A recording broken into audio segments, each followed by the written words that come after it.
台南市政府重视市民行使公民的权益，方便民众来投票。伫投票当天11月26日，所有台南市路边停车的价仔位将暂停收费。另外，南门路缴费的服务处嘛将暂停服务，希望车公的民众要特别注意。台南市政府那为了鼓励民众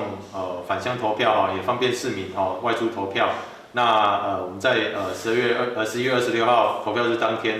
那全面实施这个路边停车不收费的这个措施那鼓励民众外出，也方便民众在投票的时候不用担心停车费缴交的这个问题那也鼓励民众当天踊跃外出投票。科长强调，当天只有路边汽机车的停车价位免费，一寡线路出入口管制的路外停车场也是需要收费。另外，伫个投票日当天，警方也是会受理民众检举违停的案件，呼吁民众莫因为一时的方便，违规停车而被开罚。台南新闻引根采访报道。